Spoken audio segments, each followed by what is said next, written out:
नमस्कार शेतकरी बांधवांनो, आज कापूस बाजारात एक मोठी आणि महत्त्वाची घडामोड घडलेली आहे। आज बाजारात कापसाच्या भावांनी चांगलीच उसळी घेतली आहे। ही बातमी नक्कीच आनंदाची आहे, पण याच सोबत एक महत्त्वाचा प्रश्न सुद्धा उभा राहतो की आता विकायचं आहे की अजून थांबायचं। चला तर मग आजच्या व्हिडिओमध्ये आपण हाच विषय सविस्तरपणे समजून घेऊया। आजच्या चर्चेचा सगळ्यात महत्त्वाचा मुद्दा एकच आहे, कापसाचे भाव वाढले आहेत हे खरं आहे, पण खरंच हीच विक्रीची योग्य वेळ आहे का? आमचं स्पष्ट मत आहे, अजून थोडं थांबणं फायदेशीर ठरू शकतं का आणि कसं, हेच आपण आता टप्प्याटप्प्याने पाहणार आहोत। आपण जर या चॅनलवर नवीन असाल तर सत्याची शेती या चॅनलला सबस्क्राइब करा। बाजारात नेमकं घडलं तरी काय?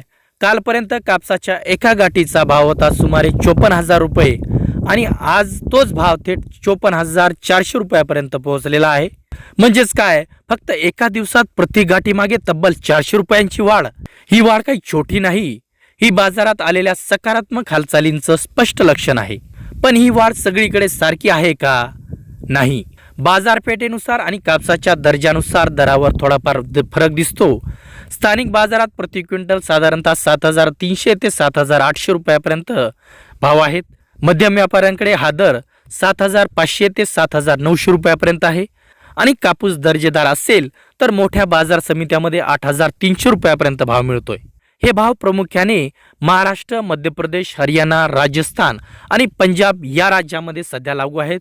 म्हणजे या भागातील शेतकरी बांधवांसाठी ही माहिती फारच महत्त्वाची आहे। आता सगळ्यात महत्त्वाचा प्रश्न म्हणजे काय, तर भाव वाढले आहेत, पण आता विक्री करायची की थांबायची? सध्याच्या वाढलेल्या भावांना बघून लगेच विक्रीचा घाई करू नका, कारण बाजाराची दिशा अजूनही वरच्या बाजूने आहे। म्हणजेच बाजारात अपवर्ड ट्रेंड सुरू आहे। आमचा स्पष्ट सल्ला आहे, सध्या आपलं लक्ष ठेवा किमान 54,600 रुपयावर। आपली रणनीती अगदी सोपी ठेवा। पहिली पायरी, आता विक्री करू नका, कापूस थोडा राखून ठेवा।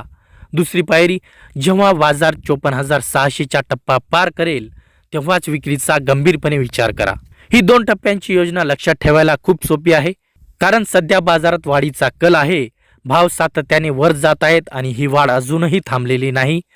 आजचा भाव आहे 54,400 आणि आपलं लक्ष आहे 54,600। हा फरक वरवर पाहता छोटा वाटतो, पण मोठ्या प्रमाणात विक्री करताना हाच फरक तुमच्या एकूण नफ्यात मोठी भर घालू शकतो। शेवटी एकच प्रश्न उरतो, जेव्हा बाजार आपल्या लक्ष्याच्या भावापर्यंत पोहोचेल तेव्हा आपली विक्रीची योजना तयार आहे का? योग्य वेळेची वाट पहा, घाई न करता विचारपूर्वक निर्णय घ्या आणि आपल्या कष्टाचा योग्य मोबदला मिळवा। व्हिडिओ आवडला असेल तर लाईक आणि शेअर करा। धन्यवाद।